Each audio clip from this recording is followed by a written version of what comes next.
하나님께서 우리에게 주시는 말씀은 마태복음 28장 18절에서 20절까지의 말씀입니다. 마태복음 28장 18절에서 20절까지의 말씀입니다.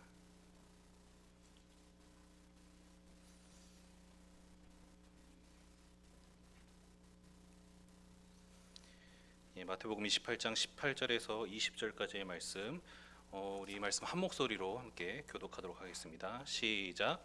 예수께서 나와 말씀하여 이르시되 하늘과 땅의 모든 권세를 내게 주셨으니 그러므로 너희는 가서 모든 민족을 제자로 삼아 아버지와 아들과 성령의 이름으로 세례를 베풀고 내가 너희에게 분부한 모든 것을 가르쳐 지키게 하라.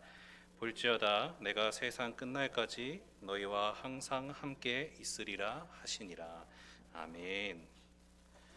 네, 이제 오늘 그리고 다음 주까지 해서 우리 이제 우리가 선교사입니다라는 큰 주제를 놓고 우리가 좀 선교에 대해서 이렇게 나눠보는 시간을 가지려고 합니다.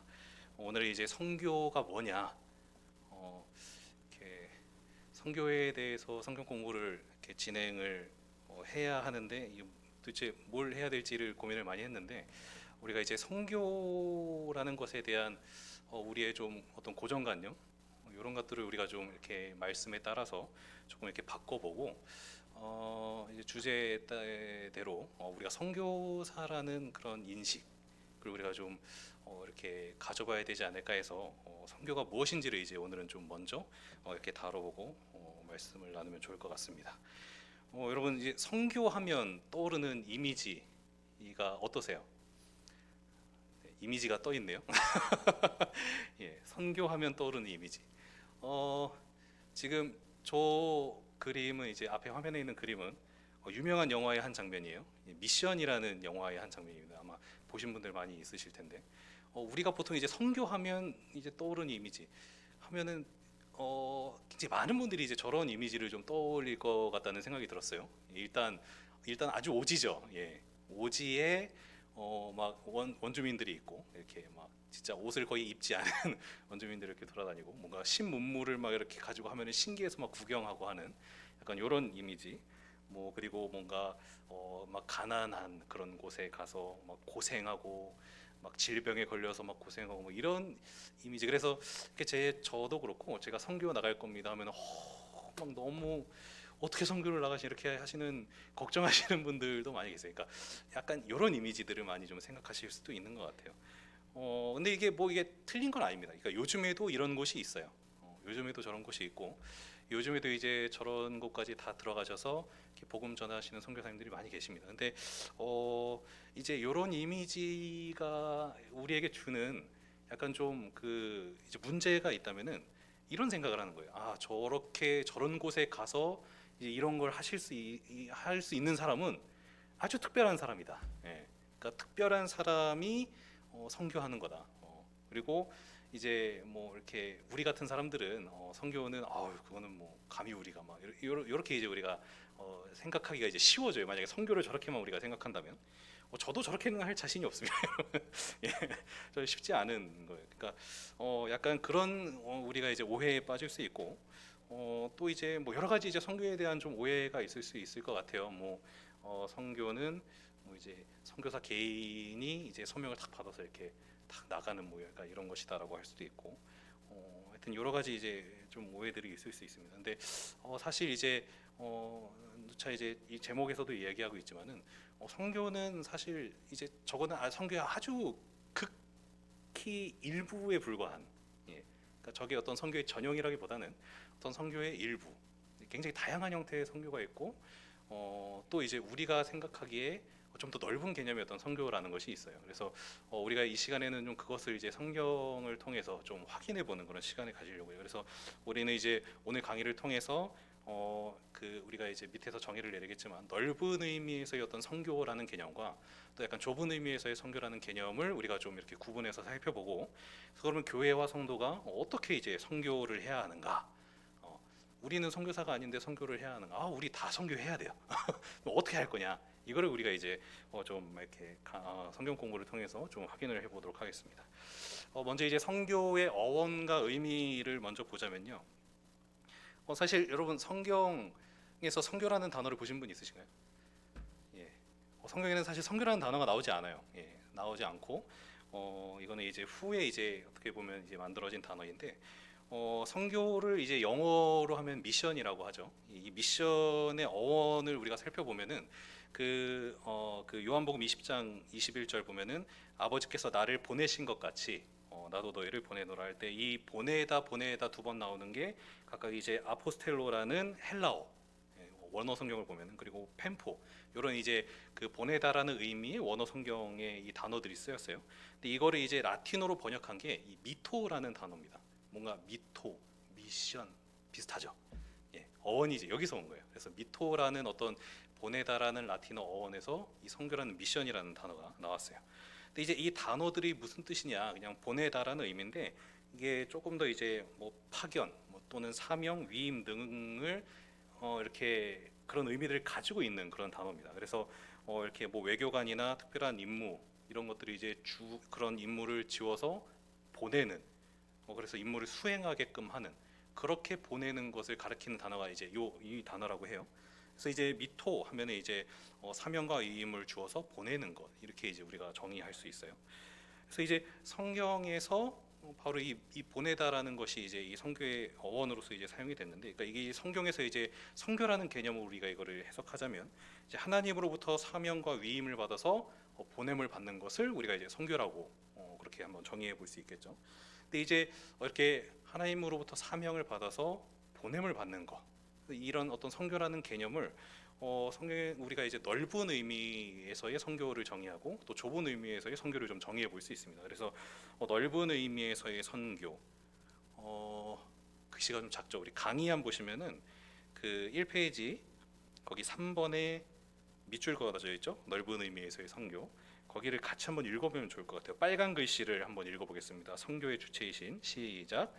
선교의 주체이신 삼위 하나님으로부터 보냄을 받은 하나님의 백성들이 말씀과 행위를 통해 복음을 증거하는 삶을 사는 것을 의미한다. 예. 그래서 우리가 이제 넓은 의미에서의 선교다라고 할 때는 우리가 생각하는 선교랑 조금 다르죠. 예, 우리가 생각하는 선교는 이제 뒤에 나올 거예요. 그러니까 하나님으로부터 보냄을 받은 하나님의 백성들이 말씀과 행위로 복음을 증거하는 삶을 통틀어서 넓은 의미에서 이제 선교라고 정의를 해요. 이 선교학적으로. 예. 그리고 이제 이럴 경우에 이제 어떻게 되죠? 예, 제목대로 여기서 그 나는 그 복음 전하는 삶을 살도록 보냄을 받지 않았다라는 분 있으신가요? 예. 있으면 안 됩니다. 예. 다 받았다면 뭐예요? 우린 다 넓은 의미에서 선교를 해야 될 사람들이죠. 예. 그래서 이제 넓은 의미에서의 선교가 이렇고 이제 왜 그런지는 우리가 뒤에 이제 말씀을 통해서 볼 거예요. 자, 이번 좁은 의미에서의 선교가 또 있습니다. 우리 그 빨간 글씨 교회 파송을 받아 거기도 한번 읽어보겠습니다. 시작. 타문화권 불신자들에게 가서 복음을 전하고 말씀을 가르쳐 장성한 성도로 세우며 선교적 책임을 다하는 교회로 세우는 것을 의미한다. 예, 그래서 이제 이게 우리가 생각하는 보통 일반적인 선교. 그래서 타문화권으로 가서 그곳에서 복음을 전하고 말씀을 가르치고 그들을 장성한 성도로 세우고 또 선교적인 사명을 계속해서 감당할 교회로서 그들을 이제 세우는 것이 이 좁은 의미에서의 선교예요. 그래서 우리가 보통 이제 선교할 때는 이 후자의 선교들을 많이 이제 생각하고 있죠. 근데 이제 아까도 말씀드렸지만 이렇게 할 경우에는 우리가 이제 선교하면은 이것은 특별한 누군가의 일 이렇게 이제 그냥 그렇게 그냥 이렇게 그 미뤄두는 일들이 이제 생겨요. 그래서 우리는 이제 좀 더 넓은 의미에서의 선교까지 포함해서 이 선교라는 개념을 좀 다시 생각할 필요가 있다 해서 이제 우리가 그것을 말씀으로 좀 살펴보려고 합니다. 그래서 이 페이지 보시면은 우리가 이제 하나님 나라의 관점에서 좀 선교를 볼 거예요. 그래서 하나님 나라와 선교를 우리가 좀 볼 건데 여러분 성경에 큰 주제가 있다면은 이제 하나님 나라라고 할 수 있어요. 하나님 나라. 뭐 우리가 구역 예배 때 언약에 대해서도 배웠고 뭐 그런 것들을 다 주제로 할 수 있지만 다 하나로 연결되어 있는 거예요. 사실 하나님 나라를 성경의 이제 주제라고도 할 수 있는데, 그래서 하나님의 어떤 구속 사역, 하나님께서 이 성경 전체를 통해서 이루신 구속 사역의 목표가 뭐냐 할 때 그 목적은 하나님의 나라가 세워지는 것입니다. 하나님이 주님이 되시고 왕이 되시고 그분의 택하신 자들이 백성이 된 그 하나님의 나라를 세우시는 게 이 하나님의 목적이고 이 성경에서 이루어지는 구속 역사의 궁극적인 목적이에요. 그리고 성교는 하나님께서 그분의 나라를 완성해 가시기 위해 사용하시는 하나님의 방식이다, 이렇게 이야기할 수 있습니다. 그래서 하나님은 항상 그분의 구속, 이제 성경을 쭉 보면은 이제 아시겠지만은 구속 역사 안에서 항상 그분이 뭔가 이렇게 막 우리 없이 사람 없이 뭔가 하시는 것이 아니라 항상 사람을 부르시고 그를 통해 하나님의 일을 이루십니다. 예. 그러니까 이러한 어떤 하나님의 부르시고 구원하시고 그를 보내어 하나님의 일을 하게 하시는 어떤 이러한 방식들을 통해서 하나님께서 그분의 일을 이루시기 때문에 사실 잃어버린 백성들을 구원하시는 이 하나님의 구속 사역, 이것은 처음부터 끝까지 다 어떻게 보면 선교라는 방식, 하나님께서 사명을 주어 보내시는 이 방식을 통해서 이루신다고 우리가 볼 수가 있어요. 그래서 이제 쭉 창조부터 볼 건데, 이제 아까 말씀드렸듯이 하나님이 왜 세상을 창조하셨느냐 할 때는 우리가 그 하나님의 목적, 하나님께서 왕이 되시고 또 그분의 택하신 자들이 백성이 되는 그러한 하나님의 나라를 세우시는 것이 목표시고, 그것을 위해서 하나님께서 이제 세상을 창조하시고 또 인간을 창조하셨죠. 그래서 하나님은 그의 백성들을 사랑으로 돌보시고, 그리고 하나님의 백성된 인간은 그분을 예배하며 그분의 통치에 이제 순종하는 것, 그것이 바로 이제 하나님의 나라다, 이렇게 이야기할 수 있어요. 그러니까 그래서 이제 창세기에 나오는 그 에덴 동산을 보시면은 에덴 동산이 여러분 하나님의 나라는 아닙니다. 예, 에덴 동산은 하나님의 나라는 아니었고 일종의 하나님의 나라가 어떠한지를 보여주는 모델하우스라고 볼 수 있을 것 같아요. 예, 그래서 아담이 하나님과 이제 어떻게 그곳에서 있었는가, 하나님과 늘 함께했죠. 예, 하나님께서 그들과 함께하시고 그들도 하나님과 함께하고, 그러면 하나님과 사랑의 교제를 나누고 또 어떻게 했어요? 하나님의 대리 통치자로서, 그래서 하나님의 뜻을 세상에 실현해내는, 하나님께서 이제 창조하신 세상에 대한 어떤 다스림의 권한을 위임해 주시고, 그래서 이제 인간은 그것을 받아서 하나님의 뜻대로 이 세상을 다스리는 것을 이제 하는 어떤 그러한 것이 이제 이 에덴 동산에서 일어났던 일입니다. 그래서 만약에 이 아담과 하와가 하나님이 주신 시험, 선악과를 먹지 마라, 선악을 알게 하는 나무의 열매를 먹지 마라라는 이 하나님의 시험에 통과했다면 아담과 하와는 포함한 이제 우리 전부까지죠. 그부의 후손으로 올 우리 전부까지 사실은 하나님 나라로 그대로 이제 들어갈 수 있었어요. 예, 그게 이제 시험이었죠. 그러니까 하나님 나라에 들어가기 위해서는 그것이 거저 주어지는 것이 아니라 하나의 이제 시험이 필요했는데, 하나님의 뜻에 대한 완전한 순종이 있는가 없는가, 나는 창조주요 너희는 피조물이되 너희가 그래서 나에게 순종하는가를 이제 보시기 위한 어떤 시험이었죠. 여기에 통과했다면, 그들이 먹지 않았다면 하나님 나라가 그대로 이제 이렇게 이루어질 수 있었는데, 문제는 아담과 하와가 실패했어요. 예. 그래서 선악과를 따먹고 하나님 앞에 범죄함으로 영원한 멸망에 이르게 되는 사건이 이제 일어납니다. 그 어떻게 돼요? 하나님이 그분의 택하신 자들을 백성으로 삼는 나라를 이제 위에 인간을 창조하셨는데 인간이 다 타락해 버렸어요. 하나님의 백성이 우리 이제 표면적으로 볼 때는 없어진 거죠. 예. 그러니까 근데 이제 그러면은 하나님의 백성들이 없어졌으면 하나님께서 하나님 나라를 세우시고자 하는 그 목적이, 그분의 계획이 실패한 것이냐? 그거는 아니라는 거죠. 하나님은 실패가 없으신 분이죠. 하나님은 절대로 하나님의 택하신 자들을 잃어버리지 않으시는 거예요.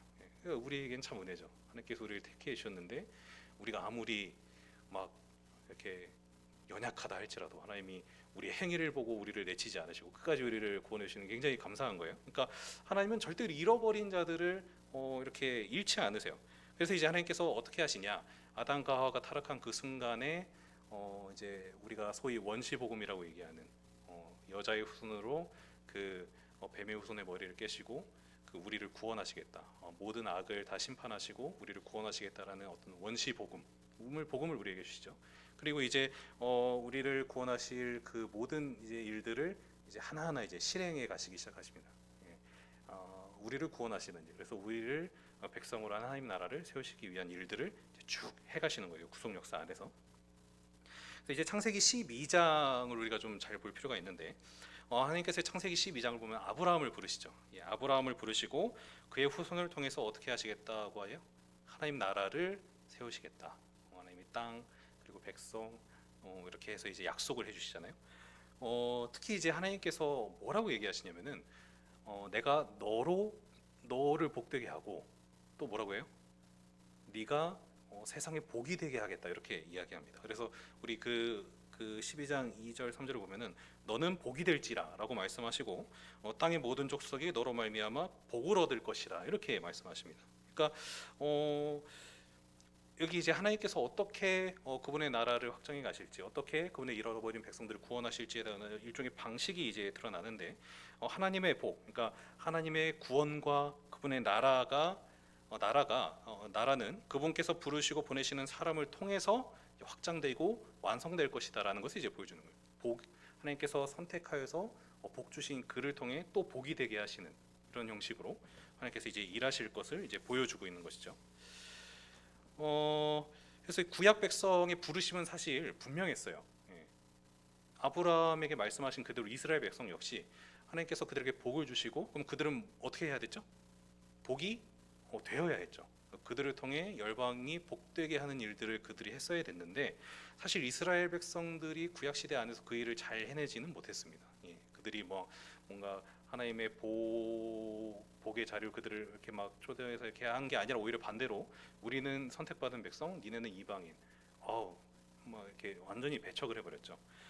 근데 이제 그럼에도 불구하고 하나님께서는 그분의 구속 사역을 위해서 계속해서 사람을 통해 일해 오셨어요. 특히 이제 이방인들을 복되게 하는 일도 구약 역사에서 계속해서 여러분 일어납니다. 예를 들어서 이제 요나, 우리가 제일 이제 성교에서 구약 시대에도 성교가 있다 할 때 제일 대표적으로 얘기하는 게 요나인데 요나가 어떻게 이제 그 니느웨 사람들에게 가서 이제 그들의 어떤 심판을 예고했는지 그 과정 우리가 다 알잖아요.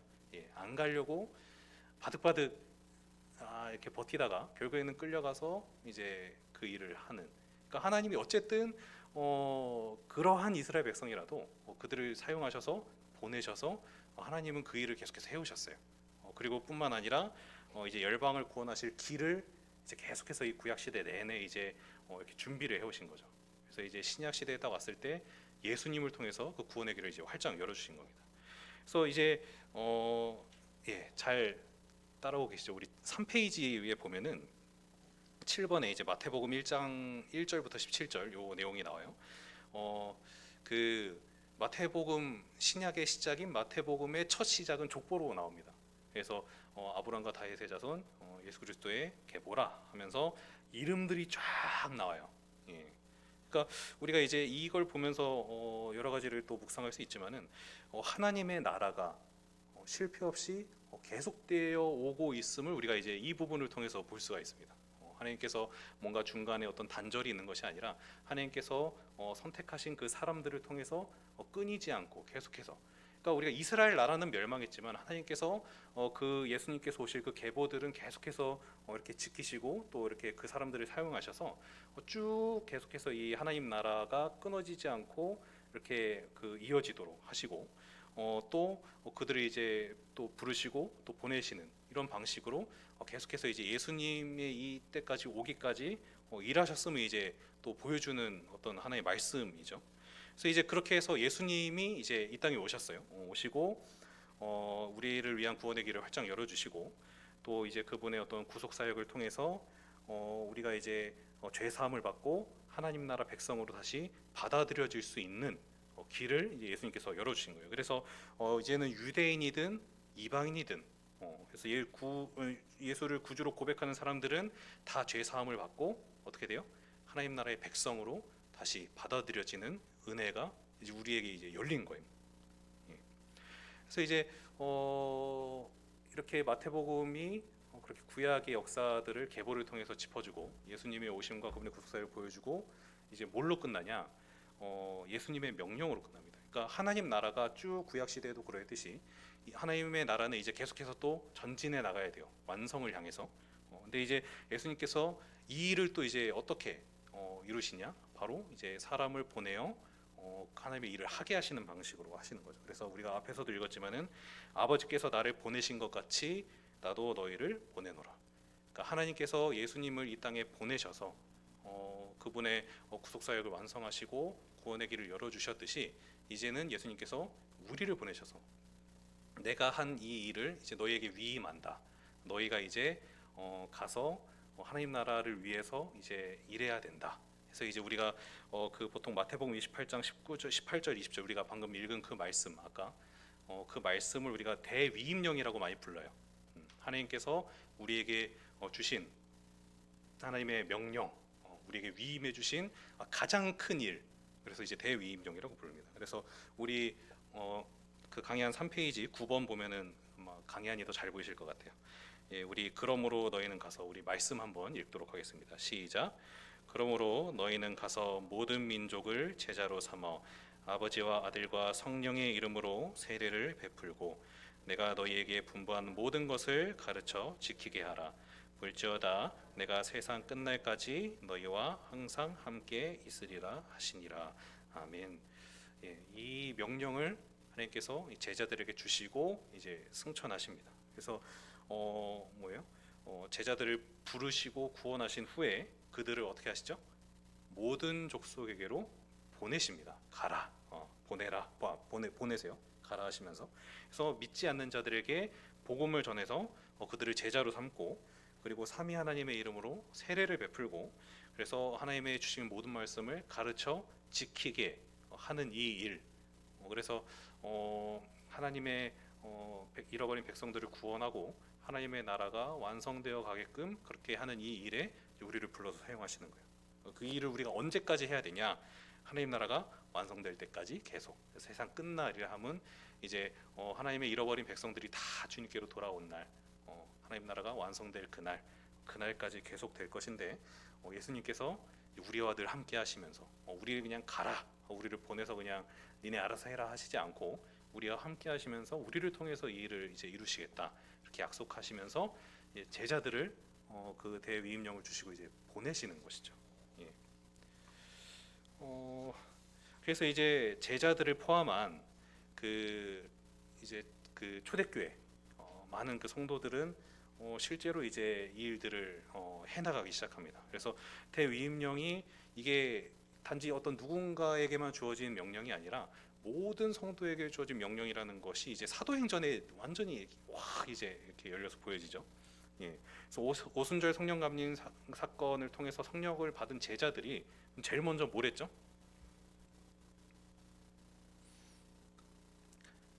잘 따라오고 계시죠?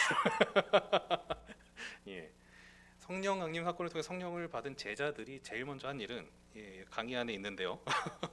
각 나라의 방언으로 하나님의 큰 일을 말하는 성령께서 말하게 하시는 대로 각 나라의 방언으로 하나님의 큰 일을 얘기하게 하셨다. 그래서 하나님의 큰 일이 뭐냐? 이거는 이제 하나님께서 우리를 위해 행하신 놀라운 그 구원의 역사를 이제 각 나라의 말로 이제 한 것이죠. 그래서 사람들이 와서 이거 내가 그러니까 외국에 살던 유대인들이 왔을 때 내가 살던 거기서 듣는 언어들인데 얘들이 그런 언어를 하네 막 신기해서 오니까 베드로가 이제 다 일어나서 이제 복음을 쫙 이제 설교하고 그 자리에서 이제 막 사람들이 믿고 돌아오는 일들이 일어나죠. 그러니까 성령께서 이 성령 감림 사건을 통해 이렇게 탁 이제 임하셨을 때 가장 먼저 일어난 일이 복음 전하는 일이었어요. 그러니까 이 복음 전하는 일이 하나님의 뜻이고 예수님의 명령이며 뭐예요? 성령께서 가장 우선적으로 중요하게 하시는 일이 바로 이 복음 전하는 일이라는 거죠. 그러니까 삼위 하나님께서 역사하심으로 이루어 가시고 또 우리에게 명령하셔서 우리를 통해 이루어 가시는 가장 큰 일이 뭐냐? 이 복음을 전하는 일. 그래서 잃어버린 영혼들을 구원하는 일. 그래서 하나님의 나라를 완성해 가는 일이라는 것입니다. 그래서 이제 그렇게 해서 이제 쭉 예수님을 믿은 사람들이 모여서 이제 교회가 되죠. 그래서 모여서는 하나님을 예배하고 또 흩어져서는 이웃을 사랑하고 어떤 이런 일들을 이제 초대교회 성도들이 하는데 이 잘 보시면은 여러분 하여튼 사도행전은 복음 전하다 끝납니다. 예, 복음 전하기 시작해서 복음 전하다 끝나요. 그러니까 이 초대교회 성도들을 보면은 항상 그들은 스스로가 이 보냄을 받은 자라는 인식을 가지고 살았다는 게 보입니다. 어딜 가나 그들이 있는 그 자리에서 복음을 전했고, 그 복음을 전해서 예수 그리스도를 믿은 자들이 모이고 그것이 교회가 되고, 이런 것들이 이제 사도행전 내내 일어나는 어떤 사건들이죠. 그래서 그리스도의 대사로서 복음 전하고 복음에 합당한 삶을 살고자 힘쓰는 것이 이 초대교회 성도들이 보여줬던 모습이고, 이것은 그들만이 특별하게 했던 일이 아니라 그것이 우리 교회들이 저게 교회구나, 우리가 뭘 해야 되는구나를 우리가 발견해야 될 어떤 포인트인 거예요. 예. 그래서 이제 선교적 삶이다라고 이제 표현을 하는데, 초대교회의 성도들은 다 그런 어떤 선교적인 삶을 살았습니다. 하나님으로부터 보냄 받은 자라는 인식을 가지고 어디에 있든지 그 보냄을 받은 자로서 복음 전하는 삶을 사는 그런 선교적 삶을 살았던 게 이 초대교회 성도들이었어요. 그래서 여러분, 대위임령, 우리가 방금 아까 읽었던 그 마태복음 28장 19절에서 20절 가서 전하라 라는 이 예수님의 명령은 그냥 제자들, 사도들, 특별한 사람들에게만 내려진 것이 아니라, 사실 그때 당시에 예수님의 명령을 듣고 순종했던, 그리고 그 이후에 초대교회 사도행전에 나오는 그 모든 그 어떤 성경에 나오는 특별한 인물들, 그들에게만 주어진 것이 아니라 모든 성도들에게 내려진 위임령이다라는 것을 우리가 꼭 기억을 해야 되는 거예요. 그래서 우리를 죄로 인해 멸망할 수밖에 없는 우리를 하나님께서 구원하시고, 저와 여러분 개인 개인을 구원하시고 그들을 우리를 복되게 하시고, 이제 하나님께서 어떻게 하시냐면은 똑같아요. 이들에게 하셨던 것처럼 우리를 보내십니다. 우린 다 보냄을 받은 자들이에요. 예. 그래서 우리를 복되게 하신 것처럼 또 그들이 복되게 될 수 있도록 우리를 통해서 그 일을 이제 행하세요. 그래서 이제 우리가 앞에서 얘기했듯이 어떤 넓은 의미에서의 선교라고 할 때 우리가 사람을 보내어 그분의 일을 이루시는 이 하나님의 방식에 따라서 우리가 다 이제 선교로 부름을 받았다라는 것을 우리가 이제 기억할 필요가 있는 것이죠. 그래서 모든 성도는 이제 넓은 의미에서의 선교라는 개념에 따라서 예수님으로부터 선교사로 다 보냄을 받은 사람들입니다. 예. 제가 대표로 여기 와서 올라와서 얘기하지만 여러분 다 사실 넓은 의미에서 선교사예요. 네. 이거 아는 게 여러분 굉장히 중요합니다. 그러니까 이걸 참 이렇게 바꾸기가 쉽지 않아요. 내가 하나님으로부터 보냄을 받은 자로서 내가 선교적 사명을 감당하는 사람이다라는 정체성을 가지고 사는 것이 굉장히 중요합니다, 여러분. 거기서부터 사실 출발해요. 이게 없으면은 선교는 말 그대로 남의 일인 거예요. 근데 사실 이 선교, 여러분 성경에서는 전도와 선교를 구분하지 않습니다. 예. 그러니까 우리 모두가 그런 인식이 없다면 우리는 선교도 포함해서 전도도 사실 신경을 안 쓸 수밖에 없어요. 예. 그래서 이제 우리가 좀 오늘 강의를 통해서 제일 먼저 우리가 좀 이렇게 고민하고 바꿔야 될 것이 있다면은 내가 보냄을 받은 자구나. 무엇을 위해서? 복음을 전하는 일을 위해서. 하나님 나라가 완성될 수 있도록 잃어버린 자들을 우리가 찾아 복음을 전하고 구원하는 이 일이 내 일이다. 하나님이 나를 보내셨다라는 그 인식을 가지고 우리가 이제 신앙생활하고 이 땅을 이제 살아가야 한다라는 것이죠. 그래서 이제 하나님 백성된 우리가 스스로 하나님 나라의 완성을 위해 보냄을 받은 그런 사람이다라는 것을 우리가 좀 기억하고, 우리에게 맡겨진 이 사명, 대위임령, 복음을 전하고 그들을 구원으로 인도하는 이 일을 우리가 충성스럽게 감당하는 것이 중요하다는 것을 여러분들 꼭 기억하시기 바랍니다. 네.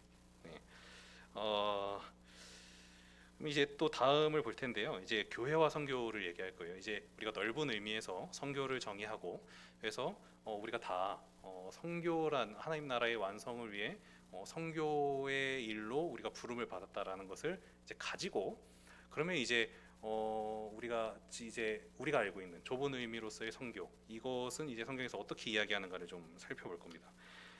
그 초대교회 당시 복음 전파가 이렇게 되어가는 양상, 사도행전을 보면 쭉 나오는데 그 어떤 양상으로 이 복음이 전파되었는가를 보면은 그 사도행전 1장 8절 예수님의 말씀에 따라서 이제 복음이 전파돼요.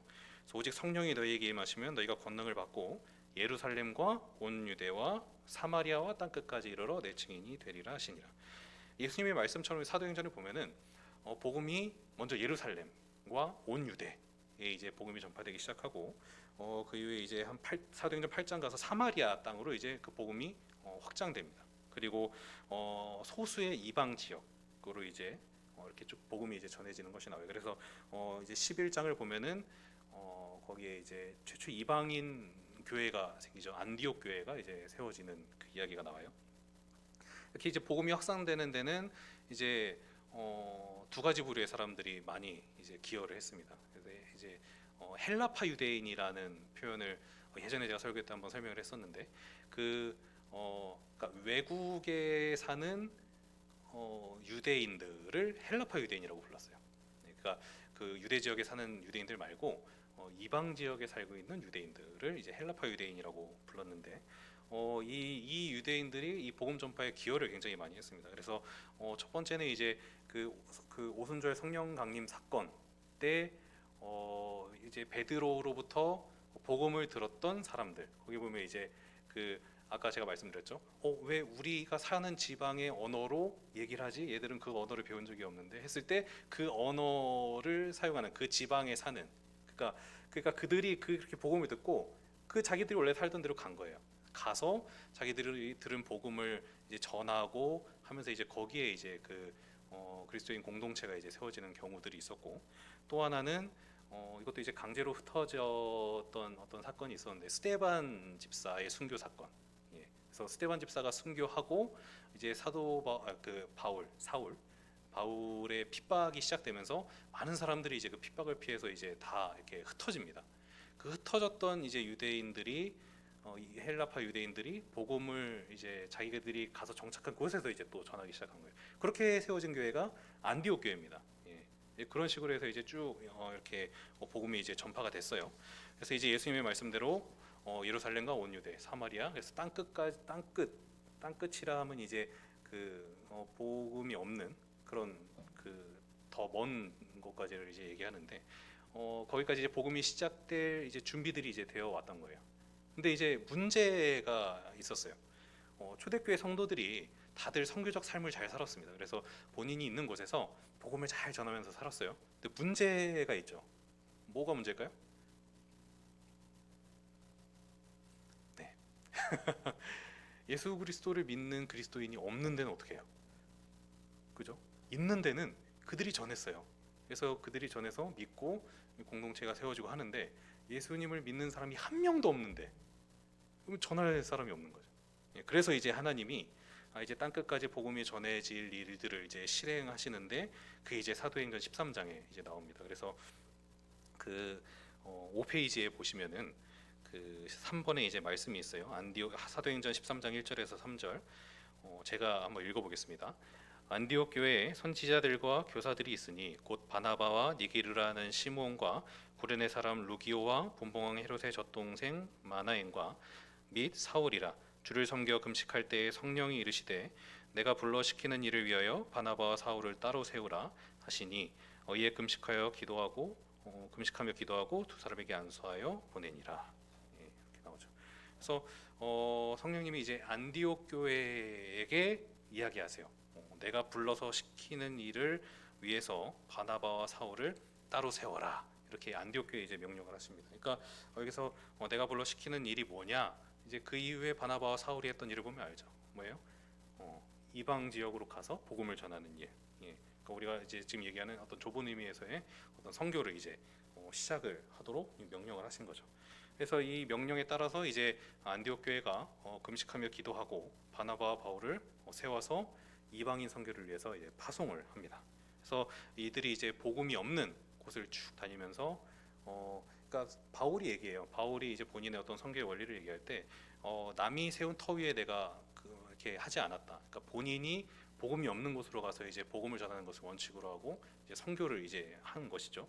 그렇게 해서 이제 복음이 없는 곳에 가서 복음을 전하고 그곳에 이제 믿는 자들을 이렇게 공동체를 이렇게 세우고 또 이제 지속적으로 이제 서신이나 방문을 통해서 그들을 세워서 그들도 선교적 사명을 감당하는 그런 교회로 세우는 일을 이제 이 사도 바울이 계속해서 이제 해 나갑니다. 예. 그래서 이 중요하죠. 전할 자가 있어야 믿어서 구원을 얻을 수 있는 거잖아요. 예.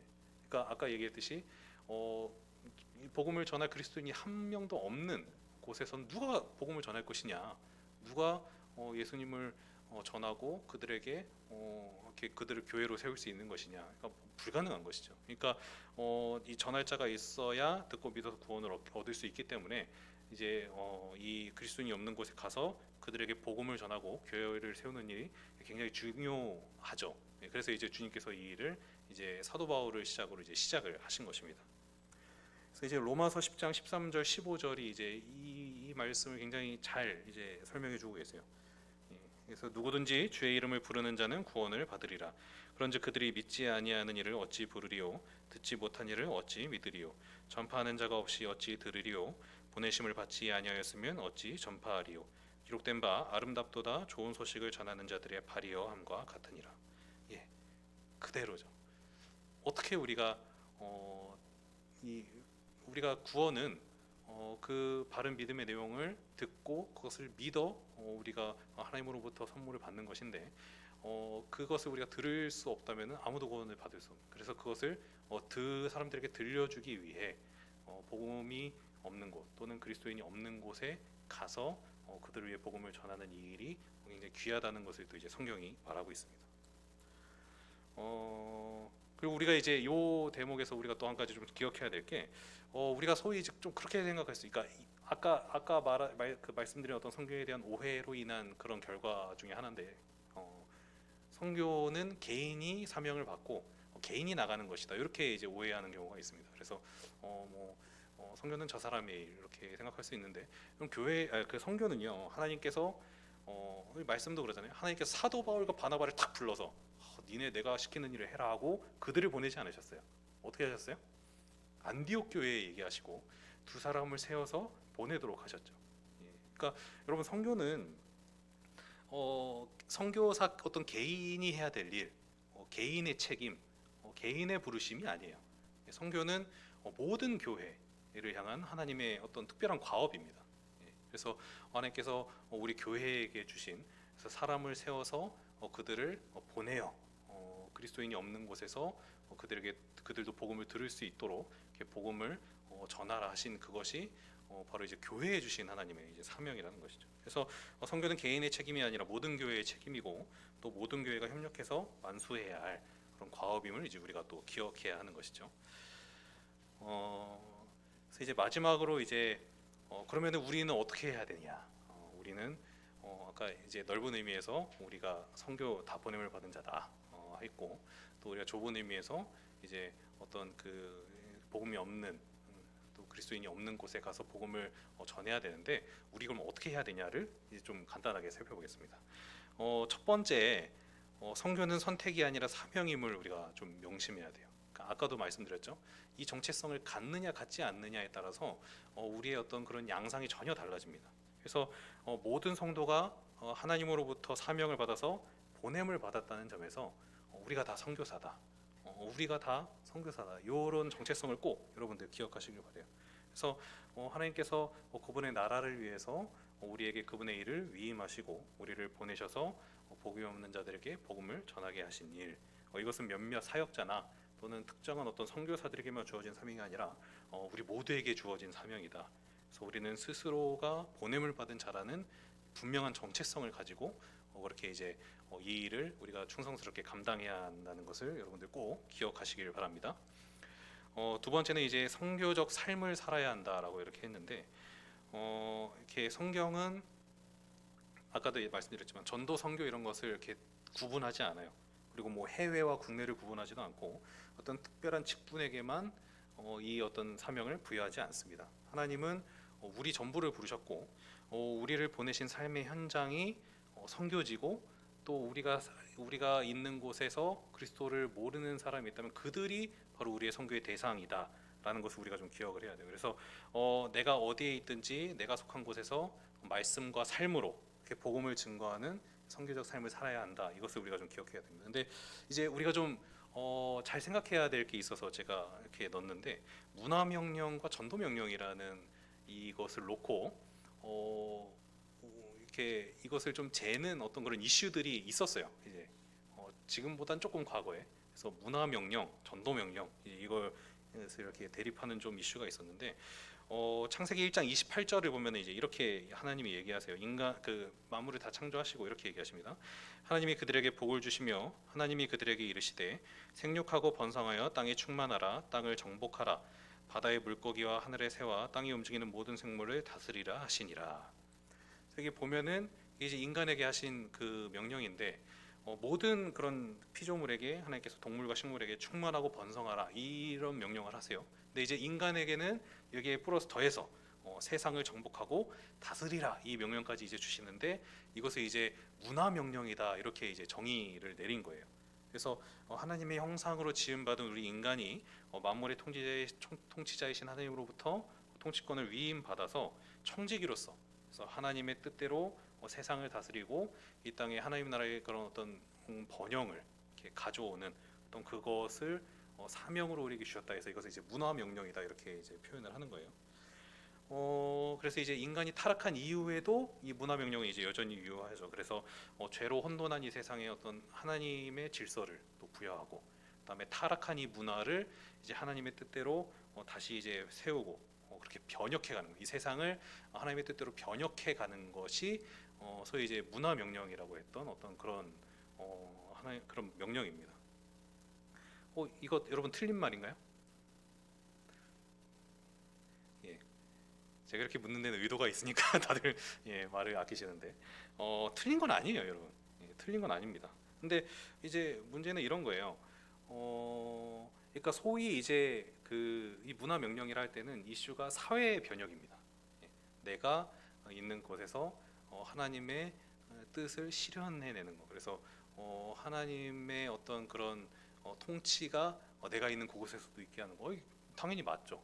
근데 이것을 강조하면서 이제 무슨 일이 일어났냐면은, 전도는 더 이상 효과가 없다. 이렇게 이제 얘기가 나온 거예요. 예, 왜냐하면 개인주의적인 그런 세고 또 뭔가 이렇게 가서 모르는 사람이 가서 전도하는 게 효과가 있냐? 요즘 전도에서 믿는 어떤 그런 이렇게 믿음을 고백하는 그런 어떤 비율이 막 많이 줄고 막 이런 얘기들이 나오면서 이런 어떤 하나님의 어떤 소위 문화 명령이라 하는 이것은 막 이렇게 해야 된다 하는데, 상대적으로 이것으로 이제 전도 명령, 그러니까 우리가 복음을 전하는 이 삶에 대해서는 굉장히 좀 이렇게 뒤로 미뤄지는 이런 일들이 일어나는 것이 이제 문제였죠. 근데 이제 이게 어디까지 가냐면은 이 성교학적으로는 또 하나의 이슈인데, 이것을 그러니까 선교가 뭐냐 하고 정의할 때 우린 당연히 복음화라고 얘기해요. 선교는 하나님의 명령에 따라서 이 세계 이것에 복음화 시키는 것이 명령이다라고 하는데, 이것이 이제 어떻게까지 가냐면은 선교는 복음화가 다가 아니다. 선교는 소위 인간화, 예, 인간화다. 그래서 사회 변혁을 통해서 인간이 뭔가 인간답게, 그래서 뭔가 이렇게 불평등과 차별이 존재하는 인간들 사이에 뭔가 화해를 막 이루고 샬롬을 성취하고 나아가서 인간답게 뭔가 살아가게 하게끔 하는 이것이 선교다. 이렇게 이제 정의를 내린 것이죠. 이제 이렇게 가버리면은 이제 문제가 일어나는 거예요. 복음의 어떤 그런 복음을 전하고 하는 어떤 그런 절대적인 하나님의 명령이 굉장히 이제 좀 이렇게 뒤로 미뤄지고, 오히려 뭔가 인간을 인간답게 살게 하는, 어떻게 보면 이제 복지라고 해야 될까요? 그래서 이제 실제로 이제 이러한 어떤 선교적인 흐름을 가지고 이제 가는 그런 사람들도 있어요. 예. 근데 이제 이렇게 돼버리면은 이제 결국 그거예요.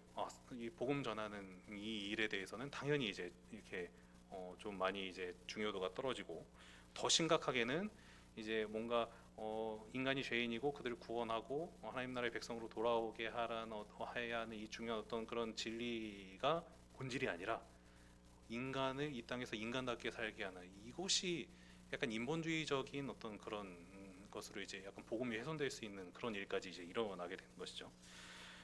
그래서 이제 우리가 이것을 이제 조심해야 된다. 그래서 뭐 여러분들의 생각은 어떤지 모르겠어요. 근데 복음 전도와 이 땅에서 이제 하나님 백성으로 이렇게 잘 사는 것, 뭔가 사회를 변혁하는 것, 무엇이 더 중요한가? 이렇게 여러분들이 이제 어떻게 생각하시는지는 잘 모르겠지만은 존 스토트라는 분이 이것을 이제 이렇게 정의한 게 있습니다. 이렇게 얘기해요. 선교란 복음을 말로 선포하는데 국한되지 않고 그리스도인들이 사회적 책임을 가지고 다양한 선행에 참여하는 것을 포함하는 것이어야 한다. 이렇게 얘기합니다. 이게 무슨 얘기예요? 선교는 복음을 말로 선포하는 것이에요. 근데 거기서 국한되는 것이 아니라 그것뿐만 아니라 사회적 책임을 가지고 다양한 선행에 참여하는 것도 다 포함되어야 한다. 그러니까 어떻게 보면 이 두 가지를 제가 아까 설명했던 두 가지를 다 이야기하고 있는 것이죠. 근데 동시에 이제 이분이 뭐라고 하냐? 교회가 희생적으로 해야 할 일 가운데 전도는 최우선적인 것이다. 이렇게 얘기합니다. 그러니까 이 두 개가 같이 가긴 하지만 동반자의 어떤 역할이긴 하지만 그러나 그것이 전도보다 우위가 될 수는 없다는 거예요. 그러니까 우리는 복음을 전하는 것이 하나님께서 우리에게 주신 어떤 최고의 어떤 사명임을 우리가 이걸 놓쳐서는 안 된다는 것이죠. 예. 그리고 여러분 사실 이제 이걸 이렇게 구분해서 이제 설명하는 분도 있어요. 이 문화 명령과 전도 명령이 아니라 이 대계명과 대위임령 이렇게 설명하는 분들도 있으니까. 그러니까 내가 하나님의 뜻대로 이 땅에서 살아내는 것 이거는 대계명이다. 하나님께서 우리에게 주신 율법, 구약에서는 율법을 통해서 주시고 이제 우리에게 말씀을 통해서 하나님의 뜻 순종을 통해 착한 행실로 하나님께 영광을 돌리게 하는 이 일을 위해 부르신 것은 사실 이게 사명이라고 할 수 없다. 이거는 왜요? 당연한 거니까. 하나님 나라 백성이 하나님 나라 백성답게 사는 것을 우리는 명령이라고 하지 않는다. 그건 당연한 거다. 이렇게 설명하고 그러나 하나님께서 우리에게 특별히 그분의 일을 우리에게 맡기셨는데 그 사명이 뭐냐? 바로 대이임령이다. 복음을 전하는 것이다. 이렇게 이제 설명하는 분들도 있어요. 그러니까 어쨌든 이제 이 존 스토트라는 분이 얘기한 것과 이제 사실 뭐 일맥상통하기도 하죠. 그래서 일단 우리는 이 두 가지가 다 분리될 수 없다라는 것을 좀 기억해야 되고요. 왜냐하면 이제 문화 명령이든 전도 명령이든 다 하나님 나라를 이루어가는 일에는 다 같은 그런 일이기 때문에 우리가 이걸 분리해서는 안 되고 우리가 이제 하나님 백성으로서 우리의 삶의 자리에서 하나님의 뜻대로 이렇게 살아가는 것 이것을 우리가 좀 당연하게 그것은 여기되 거기뿐만 아니라 잃어버린 영혼을 구원에 이르게 하는 일은 우리가 단지 착하게 사는 것만으로는 이룰 수 없는 일인 거예요. 예. 어떻게 해야 돼요? 그러려면 전해야 되는 거죠. 우리가 그들이 무엇을 믿어야 하는가, 우리에게 어떤 문제가 있는가, 우리가 그로부터 구원을 얻으려면 어떻게 해야 되는가는 결국 우리가 말로 전할 수밖에 없다라는 거예요. 예.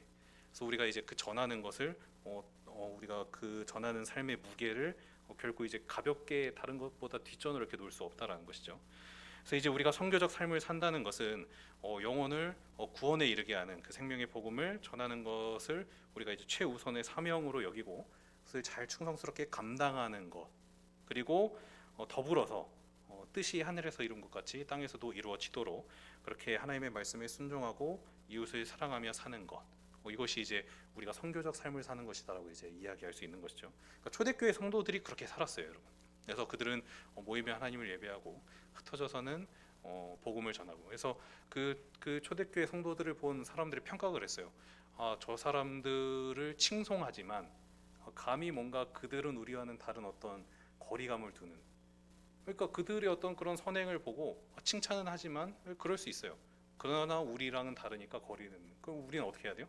우리가 가야 되는 거예요. 가서 전하는 삶을 살지 않으면은 사실상 우리 어떤 그런 선행이나 이런 것만으로는 그들을 구원에 이르게 할 수가 없는 것이죠. 예. 그러면은 이제 우리는 어떻게 선교적 삶을 살아야 되는가? 뭐 답이 딱 나와서 민망할 정도로 예, 전도해야 되고요. 예, 그리고 우리가 하나님의 말씀에 순종하는 삶을 살아야 돼요. 그래서 이제 우리는 뭘 할 수 있냐? 예, 이제 제가 말씀드릴 수 있는 것은 물론 이제 여러분 전도가 여러분들 개인적으로 할 수 있어요, 그죠? 개인적으로 전도를 하시는 분들이 실제로 이제 있을 것 같아요. 근데 이게 쉽지 않잖아요, 사실. 저도 이제 그 대학생 선교 단체에서 이제 전도를 처음 해봤는데 너무 힘들었어요. 예. 그래서 그 사형리라는 소책자를 가지고 이제 모르는 사람한테 가서 막 노방전도를 하는데 이건 너무 어려운 거예요. 그냥 그 사람한테 가는 것 자체가 어려운 거죠. 그러니까 전도가 여러분 물론 이제 모르는 사람을 찾아가서 얘기하는 거라 그럴 수 있겠지만 오히려 이제 아는 사람은 더 힘든 거 아시죠? 예. 내 가족한테 가서 넌 죄인이야. 예수님이 널 위해 죽으셨어. 막 이런 얘기 하는 게 너무 낯뜨겁잖아요. 그러니까 전도가 여러분 쉽지 않아요. 쉽지 않기 때문에 뭐 어떻게 해야 되냐?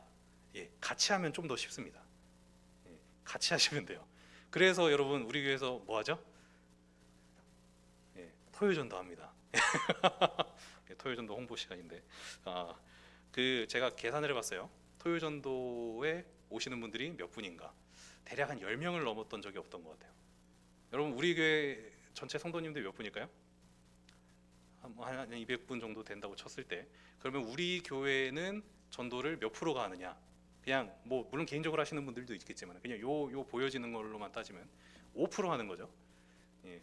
하나님이 우리를 다 보내셨는데 5%만 야, 여러분 이거 우리가 이제 보냄을 받은 자로서 복음 전하는 삶을 살아야 된다라는 정체성을 가지신 분이라면 이 통계가 굉장히 부끄러워야 됩니다. 5%만 하고 있다. 그러니까 여러분들 당장 할 수 있는 것은 혼자 하기 힘드니까 예, 토요 전도에 나오시면 같이 할 수 있습니다. 예, 그래서 여러분들 이런 방법들을 계속 찾아가셔야 돼요. 하나님이 나를 복음 전하는 그런 사람으로 부르셨는데 나 어떻게 복음 전해야 되지? 이걸 고민하셔야 되는 거예요. 그러면 이제 토요 전도에 나오는 방법이 또 이렇게 있을 수 있고 또 이제 이렇게 여러분들이 이제 사시는 곳에서 이렇게 기회를 봐서 저 사람에게 내가 꼭 복음을 전해야겠다. 이렇게 해서 이제 그분에게 이제 그분을 교회로 뭐 초청해서 또 이렇게 복음을 듣게 할 수도 있고 여러 가지 방법들이 있어요. 근데 어쨌든 이러한 것들을 여러분들이 이제 적극적으로 좀 이제 하셔야 된다라는 것이죠. 예. 그리고 또 이제 이웃을 사랑하는 것에 대해서 이렇게 얘기하니까 또 이웃 사랑도 어떤 전도의 목적으로만 생각하시는 분들도 있는 것 같아요. 그래서 전도하려고 이웃 사랑하는데 저 사람이 거절했어. 그러면 막 손절하고 이러면 이웃이 실족하겠죠.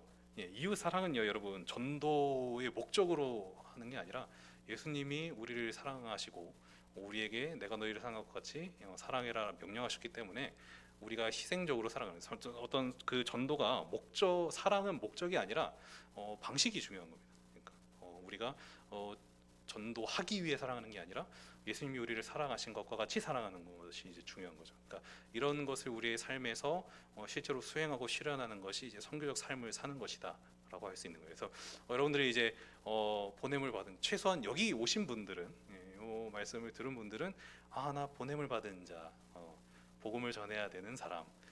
그러면은 이제 알아서 하시기 바랍니다. 저는 여기까지만 이야기하겠습니다. 예.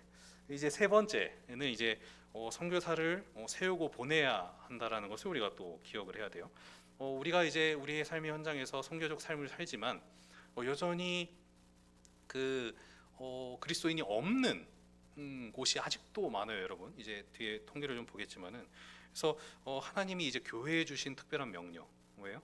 그리스도인이 없는 곳에 선교사를 파송해서 복음을 전하는 일을 수행하는 것을 또 이제 교회된 우리로서는 이제 감당해야 될 일인 것이죠.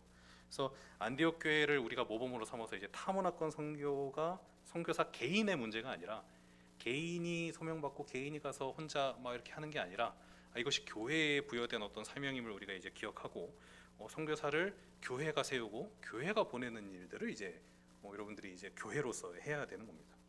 그래서 교회 개인이 이렇게 막 찾아다니면서 나를 좀 보내주세요.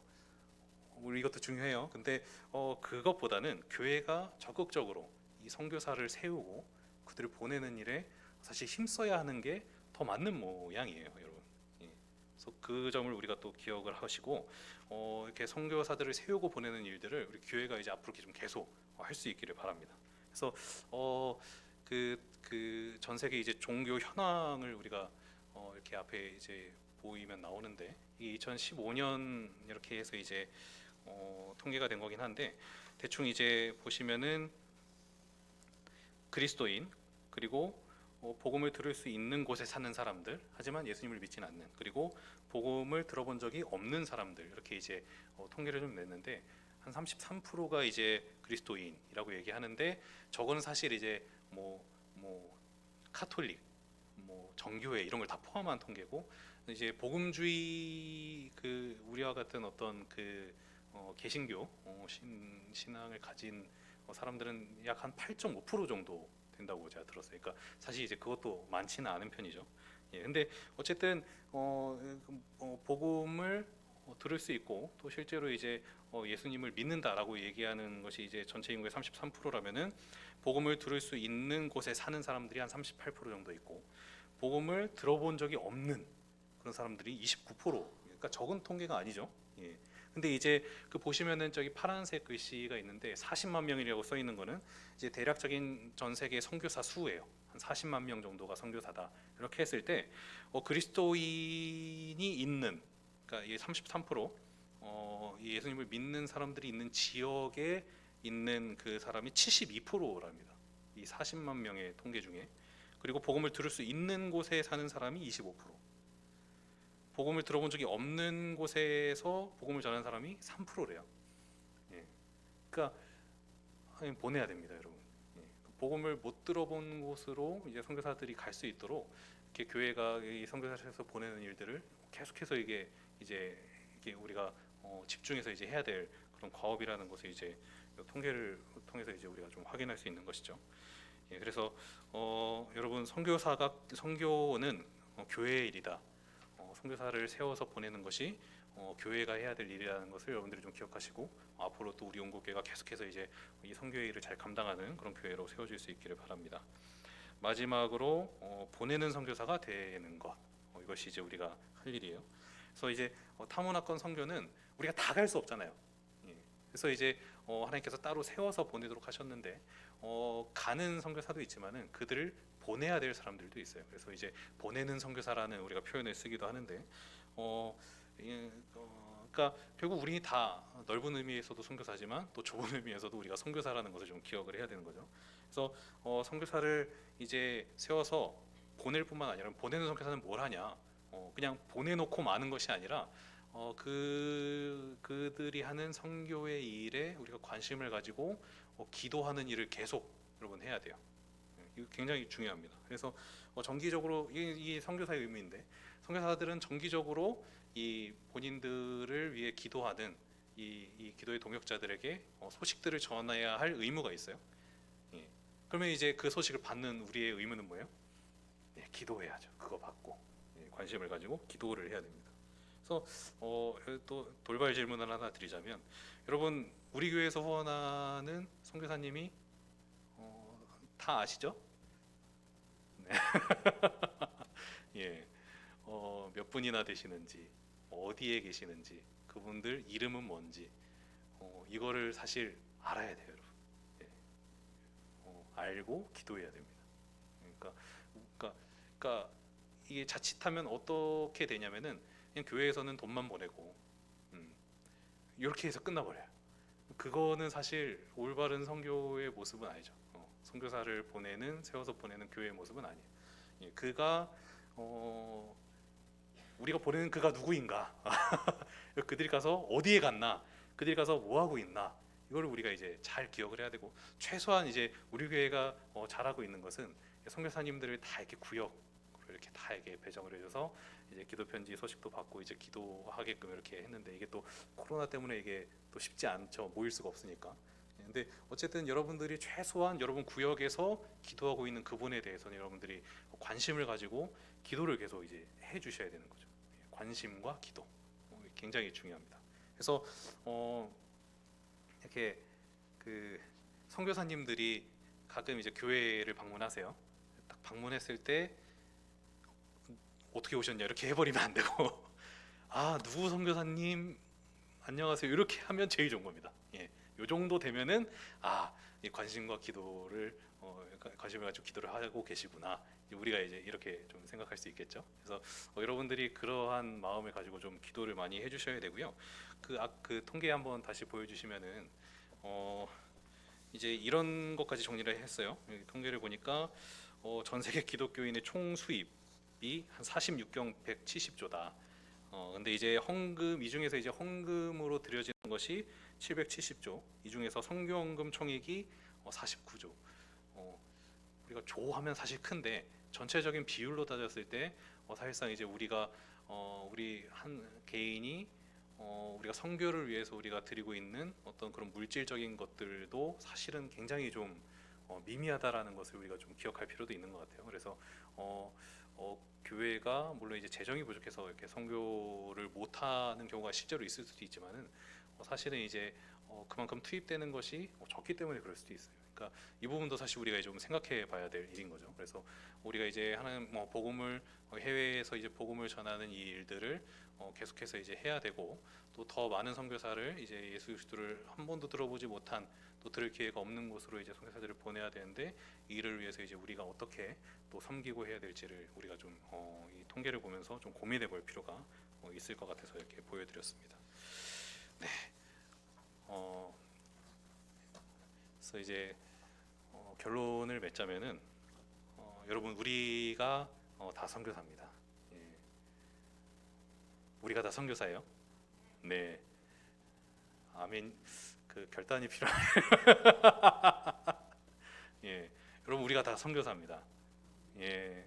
이 사실을 꼭 기억하시고 하나님께서 우리를 하나님 백성으로 부르시고 은혜로 구원해 주시고 복되게 하시고 거기서 니네끼리만 좋아라 하지 않으시고 하나님께서 이제 우리를 다 보내세요.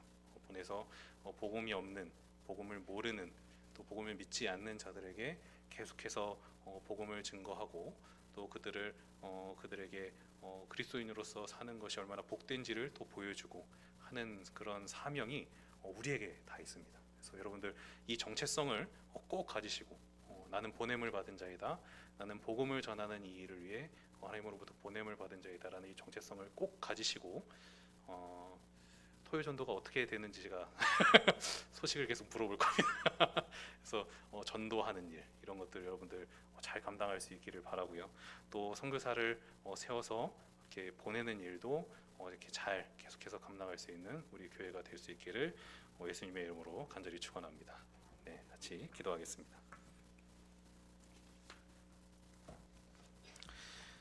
하나님 아버지 감사합니다. 죄로 인해 영원히 멸망할 수밖에 없는 하나님의 백성으로 도저히 받아들여질 수 없는 그런 죄인된 우리를 주께서 은혜로 구원하시고 우리를 자녀 삼으시고 다시 하나님의 백성으로 받아들여 주심으로 하나님 나라의 복된 은혜들을 누리며 살아가고 또 그 복된 하나님 나라에 들어갈 수 있도록 우리를 구원하여 주시니 하나님 감사합니다. 하나님 하지만 아직도 많은 곳에는 그 복된 구원의 소식을 들어보지 못한 사람들이 너무나도 많습니다. 하나님 그들에게 가서 전해야 하는데 하나님 우리가 우리 모두가 그저 난 구원받았어, 난 좋아 이렇게 우리끼리만 좋고 많은 것이 아니라 우리 모두가 보냄을 받은 자라는 그런 정체성을 분명히 가지고 예수께서 우리를 구원하신 그 복된 구원의 소식을 복음의 소식을 우리가 있는 삶의 현장에서 전하고 또 더 나아가 이것을 전해야 될 선교사들을 계속해서 세우고 파송하는 일에 힘쓸 수 있는 우리 모두가 될 수 있도록 하나님 인도하여 주시옵소서. 그래서 우리를 선교사로 부르신 하나님의 부르심에 합당한 삶을 살아드림을 통해서 하나님 나라가 완성되고 그 주님의 나라가 속히 임하기를 바라며 또 이 일을 잘 감당할 수 있는 우리 모두가 될 수 있도록 주께서 인도하여 주시옵소서. 감사드리며 예수 그리스도의 이름으로 기도합니다. 아멘.